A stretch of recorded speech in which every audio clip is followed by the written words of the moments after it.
Olá, seres humanos, Adriano Augusto falando mais uma vez. Muito obrigado por você estar aqui assistindo esse vídeo. E se você é novo no canal, por favor, inscreva-se para poder acompanhar os conteúdos toda semana, ok? Hoje vamos fazer uma breve análise sobre Stanislavski, Konstantin Stanislavski, que foi um ator, um diretor de teatro e dramaturgo russo do século XX, do século passado. E alguns aí que se aprofundam mais na área, até o chamam de o pai do teatro. Bom, o que é interessante ressaltar em Stanislavski é que ele influenciou o cinema, exatamente. E como influenciou? De que maneira? Ora, o próprio dramaturgo fez uma crítica quanto à interpretação dos atores, que era uma interpretação muito rasa, né? Que não sentia aquela emoção na hora de passar. Então, ele escrevendo os seus livros, né? Que está em aberto por sinal, como o próprio afirma, ele lançou o que alguns hoje conhecem como o método Stanislavski, que nada mais é do que você trabalhar mais a realidade, né? Do que você está ensinando. E se você for analisar o cinema americano, você percebe que os Estados Unidos tem essa visão, né, de passar mais a realidade, ou pelo menos a atuação real. Nos atores, que você vê uma grande diferença entre os atores americanos e os atores brasileiros, né? É uma absurda diferença. Mas, como é que ficaria isso na prática? Por exemplo, pegue um filme de violência. Você vê um filme violento e, lógico, que um ator vai dar um murro no outro. Lógico que tem todo dublê, né, aquela encenação. Então, não é real. No método Stanislavski, isso mudaria. Para ficar mais real, deveria haver um soco de verdade, né? E você pode analisar que não só o cinema americano, mas alguns outros cinemas também, eles começaram de uns anos para cá a adotar essa ideia de tornar mais real, principalmente os filmes violentos, né? Onde o carinha dá um tapa no outro, o tapa já não tem mais dublê para tapa. O cara realmente recebe o tapa e você, né, se choca quando vê a cena, então o negócio é real. É claro que não aplicando isso à violência, só usei esses filmes violentos para dar um exemplo do que seria o método Stanislavski nos atores. É claro que o que eu estou falando é sobre a interpretação dessa forma violenta, né? Dessa forma profunda, sentir mesmo a emoção do que está fazendo. E não apenas no lado violento. É que nem um outro gênero também, que é terror, por exemplo. Né? Você vê que terror o pessoal evoca mesmo. Aí quando você assiste, você recebe aquele impacto, porque os carinhas evocam mesmo o negócio. Claro que não seria interessante aplicar isso aos filmes de terror, até porque os carinhas invocam aí coisas muito ocultas e macabras, né? Mas somente também para poder dar um exemplo do que seria isso nos outros filmes, né? Trazendo mais para a realidade. Infelizmente, a maioria dos filmes que nós assistimos hoje é uma porcaria, né? No cinema mundial é uma porcaria. São poucos os filmes bons. A maioria são filmes ruins, bestas, filmes para alienar, para manipular, e também os filmes aí que contêm fragmentos do próprio ocultismo, porque tem muito ocultismo no cinema americano e em outros cinemas também. Mas uma coisa interessante é que o ator, tudo bem que existe aquele degrau que o ator vai, né, subindo para poder avançar, e cada vez mais ele vai ficando pronto para poder interpretar aquele papel, ou seja, o que nós chamamos de profissionalismo, né? Ele vai ficando cada vez mais profissional.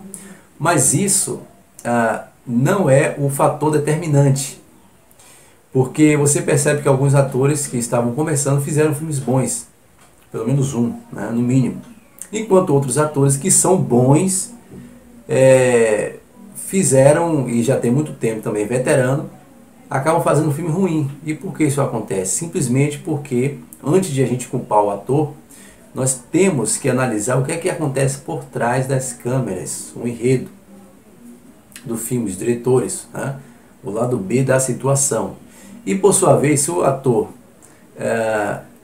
necessita, né, de garantir o seu pão, às vezes até acaba aceitando aquele filmezinho ruim, né, para poder garantir o seu pão, né, mas sabe que realmente o enredo, tudo ali é para manipular. Uma coisa interessante, lendo alguns livros aí que eu li, do Stanislavski, até porque nós devemos ler de tudo e sempre reter o que é bom, claro. Na verdade, o livro dele, né, de acordo aí com... Tem uma outra parte aí mais de produção, né, de teatro, essas coisas. E o livro dele está em aberto, como o próprio diz, né, e afirma que não é um modelo pronto, como alguns conhecem aí como o método de Stanislavski ou o sistema, mas é uma busca para a melhor interpretação do ator. E pegando isso, quando você aplica nos filmes, você realmente percebe que alguns filmes realmente são melhores do que outros, né? Eu, depois dessa informação que eu tive, de que ele realmente influenciou o cinema, eu ficava tentando entender o que é que fazia um filme ruim, porque eu pegava um filme e era muito bom e o outro filme era muito ruim. Qual é a diferença, né? Será que tem a ver com os atores e tudo mais? Aí eu percebi que não é bem assim, tem a ver com o enredo, né? Com a mentira, com a farsa. Até porque, se você for analisar, existiu dois filmes aí brasileiros que chocaram as pessoas, né? Devido a tamanha violência. Mas são filmes que tratam a realidade, né? Só que tem um teor elevado de psicologia, né? É muito psicológico. E se você for analisar, qualquer filme, ainda que eles não falem de Deus, mas qualquer filme que eles fizerem falando apenas da realidade, só da realidade, você vai perceber que a gente vai acabar encontrando com a verdade. E é por isso que eles não fazem filmes retratando a realidade, porque senão vai acabar indo para a verdade, né? E como eles estão fugindo disso, então eles preferem fazer filmes que manipulem, né? E que alienem as pessoas, né? E que distorçam a verdade, né? A realidade, que é o próprio objeto do que se fala. E uma outra coisa é o seguinte, quanto aos atores, né, que já são veteranos e que fazem alguns filmes que são bestas e que antes faziam filmes melhores, né, simplesmente por isso, porque eles necessitam de ganhar o pão, né? Então, antes de julgar esses atores, a gente tem que perceber aí o que está acontecendo por trás das câmeras. Uma lavagem cerebral drástica e absurda, né, em alguns atores, porque para você estar ali a coisa não é fácil. Para você estar ali, você tem que fazer algo que agrade a eles, né? E esse algo é sempre voltado para o lado oculto, né? Se você for analisar os filmes porque eu gosto muito de filme de música. Se você for analisar aí a pancada de filmes que tem, trazendo coisas ocultas, né? Contra Deus, contra a verdade, contra o que é reto, contra o que é correto. Você percebe que eles usam, porque o filme, o cinema, é uma ferramenta importantíssima para distorcer a realidade e até mesmo a verdade, ou pelo menos tentar distorcer, né? Porque ali é trabalhado o audiovisual. E você percebe que a pancada de filmes que sai realmente é trabalhando esse lado não muito interessante, né? E eu, devido aos estudos, eu estou com pouco tempo, mas eu pretendo e vou fazer vídeos mais longos, documentando sobre o cinema. Eu quero abordar o cinema americano e o cinema brasileiro também, sobre o porquê do cinema brasileiro estar assim do jeito que está, né? Esse cinema lento que a gente conhece, né? E os Estados Unidos que chegou um pouco na frente, mas de qualquer forma, ele em outras áreas ele está recuando. Porque, tudo bem, né, a interpretação de um ator americano para um ator brasileiro, você vê logo de cara, né, de longe, você já percebe. Só que não está sendo aproveitado do jeito que está, como, pelo menos foi o que eu entendi, em alguma parte do livro, né, que diz isso. É claro que o livro é mais voltado para ator, aquele trabalho de ator, o ator deve ter, né? Mas tem um desses livros que é mais focado nisso, né? Como eu falei, na natureza do homem, que ele chama natureza, mistério e tudo mais, né? É igual aquele escritor, por exemplo, de contos, né? Ele não está ali para poder falar nem mal nem bem. E isso seria interessante, né?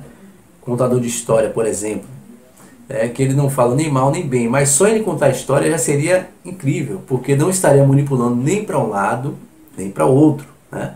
Está ali, assim acontece, então vamos lá. Vamos discernir em cima daquilo. Mas como o mundo é frágil, o sistema podre, ele é frágil, ele não aguenta nenhum filme. Você viu o que aconteceu com um filme brasileiro aí, né, que deu repercussão. Os caras não aguentam nenhum filme, né, por mais que trate apenas a realidade, sem colocar, sem ir para nenhum lado nem outro, né, não tentar distorcer nem manipular, só tratar a realidade. E isso não está acontecendo mais, ou pelo menos em sua grande maioria, no cinema, seja em qualquer lugar. Não está acontecendo. O que está vendo está sendo usada essa ferramenta de manipulação que é muito forte, que é uma das mais importantes deles, né? Para poder manipular as pessoas, para você ver ali aquele filme, mas distorcendo aquela realidade, né? Aquela verdade, e isso cada vez mais a pessoa vai se perdendo, né? O ser humano vai se perdendo. Mas é claro que quando você vai buscando a verdade aí, vai lendo o livro principal, todo mundo já sabe qual é, você pode acessar qualquer outra coisa, você já tem ali, já está caminhando com a verdade, então você vai sabendo discernir em cima disso, né? Então eu espero que você saiba também discernir em cima de qualquer livro que você lê, porque devemos ler todos os livros, né? Mas sempre retendo o que é bom. Bom, em breve, tá, eu vou fazer esse documentário. Pretendo algum comentário, alguma análise sobre o cinema brasileiro, porque eu gosto de filmes e de música, né? E é interessante também porque tem a ver com a nossa realidade, e tudo a gente tira proveito para poder ali passar informação, compartilhar, né? De uma forma consciente e tirar proveito de tudo isso, discernindo, né? E isso tudo traz para o assunto principal, que é desenvolver o intelecto, né?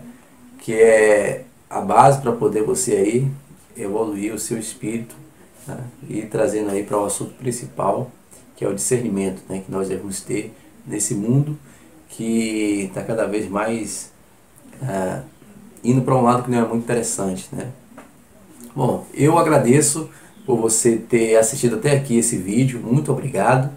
E se você ainda não se inscreveu, inscreva-se no canal e dá um joinha, não esquece, para poder acompanhar os conteúdos toda semana, ok?